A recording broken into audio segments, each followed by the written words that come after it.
Assalamualaikum. Halo guys, gue balik lagi bersama Imam dan Ketua Pemuda Depok ke-1. Kali ini gue akan membahas tentang tangan hampir putus yang diceritakan di video sebelumnya. Oke Om, gimana nih Om? Apa nih? Ya ini temen mungkin penasaran Om. Oh, Iya, sama cerita yang kemarin kan agak sedikit tuh Om ya, ya. obrolannya. Teman-teman penasaran nih Om, pengen tahu Oke. kronologinya gimana sih Om tentang cerita tangan Om itu bisa sampai putus.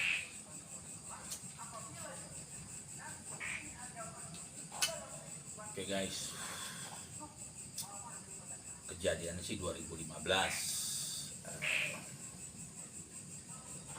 Di awal-awal tahun lah. Antara Januari Februari. Kebetulan saya waktu itu gabung di salah satu organisasi masyarakat. Kebetulan ada sahabat cerita ke kita bahwa uangnya nyangkut sekitar 4 miliar di sebuah perusahaan, dan kebetulan perusahaan ini perusahaan keluarga, dan dia pesen masalah hutang piutang 4 miliar ini jangan sampai terblow up karena dia menggunakan uang perusahaan ini tanpa izin pimpinannya. Yang punya uang kebetulan teman, yang berhutangnya tetangga. Bingungan kita, tapi saya akan bantu untuk melakukan mediasi, menjembatani lah. Saya bertamu didampingi wakil RT, bicara baik-baik untuk segera penyelesaian masalah utang piutang 4 miliar ini. Setelah bertamu sekitar jam 1 malam datang orang ke saya, sudah melakukan pengancaman lah. Tapi pengancaman yang dilakukan terhadap saya nggak ceritakan ke teman-teman organisasi, karena saya memang selalu ingin mengambil langkah komunikasi aja lah, di mediasi gitu. Lalu hasil pertemuan saya hari Jumat itu dengan salah satu PT yang meminjam ini, karena ini kan perusahaan keluarga, saya dijanjikan Senin atau hari Selasa itu mau dipertemukan oleh pimpinan perusahaannya. Senin Selasa nggak ada kabar, lalu saya Rabu bergerak.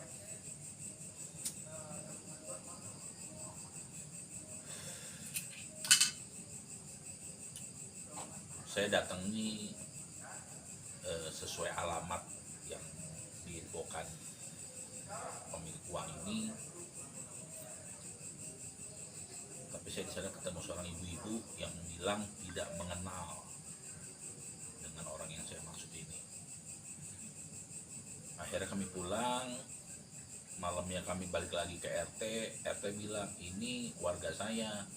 Nah, pertanyaan saya adalah ibu-ibu itu bilang nggak kenal, tapi masuk dalam kakak ibu itu. Nah, pertanyaan saya kan, nggak mungkin orang nggak kenal bisa masuk dalam satu kartu keluarga ibu-ibu itu bilang gitu. Nah, tapi saya pikir saya tungguin, saya arah pulang. Tapi di pertengahan jalan saya ketemu sama orang yang ngancem sama saya. Saya disuruh ke alamat yang saya cari itu, katanya mau diadakan pembahasan masalah pembayaran hutang piutang. Tanpa ada berpikiran negatif, kami berangkat ke sana lah. Tapi di perjalanan menuju ke rumah yang bersangkutan, kurang lebih 100 meteran lah, kita dicegat di salah satu pos security. Saya parkir mobil, saya berhenti. Yang pertama ditanyain adalah SPK kita, surat perintah kerja kita. Lalu kita liatin, tapi dari pihak sana langsung memukul salah satu sahabat saya. Lalu dia lari, saya kejar. saya nggak nyangka kalau dia lari itu ke balik mobil itu dia sudah siapkan samurai. Ya, dia sampetin samurainya. Yang pertama saya tangkis, ini jari manis nyaris putus tahan cincin, lalu kena nadi, kena tangan kanan, jari yang ini hampir kena semua. Tapi bekasnya dong itu. Ada bekasnya. Lalu saya kehilangan banyak darah. Lalu si orang itu ngejar teman saya jatuh di parit, dihantemin kepalanya. Walaupun saya udah nggak ada kekuatan, saya berusaha untuk memancing dia untuk nggak nyamperin samurai ke kepala teman saya. Lalu teman saya yang ada di mobil membawa saya ke rumah sakit di Sawangan. Nggak lama teman saya langsung masuk ke ruang operasi. Ya, alhamdulillah teman saya selamat. Dan saya juga masih diberikan keselamatan. Gitu. Ya, ternyata perusahaan ini di-backup oleh salah satu oknum pejabat lah yang cukup dikenal namanya, tapi saya nggak perlu sebutkan di sini. Intinya nggak ada hasil, tapi jari hampir putus dan nyawa hampir meregang. Itu aja sih. Jadi poin dari perjalanan saya,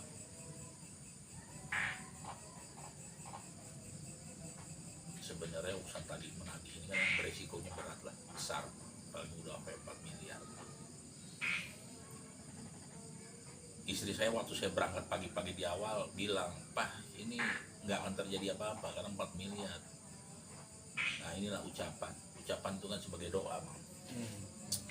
Saya gampang mengucapkan, paling berdarah-darah gitu. Sebenarnya saya nggak ada maksud dan pikiran apa-apa, hanya mengucap begitu.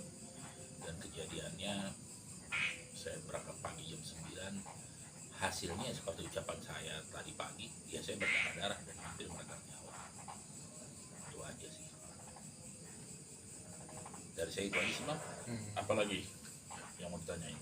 Ya mungkin nanti misalkan teman-teman penasaran itu, nanti saya kasih fotonya. Oke. Yang bekas foto, yang bekas tadi itu Sabetan samurai ya. samurai, saya kasih video ya teman-teman. Terus apalagi yang kita mau bahas? Mungkin itu aja sih, Om. Oke. Iya. Ya udah guys, dan saya cukup sekian ya. Nanti kalau kita mau ngobrol dalam urusan lain, kita akan buat lagi ya, Mam. Iya. Oke, dari saya Arifin dan Kusyadi, Ketua Komunitas Pemuda Depok 1. Assalamualaikum warahmatullahi wabarakatuh. Ya guys, salam dari gua Imam. Nanti kita bakalan ketemu lagi di video selanjutnya. Assalamualaikum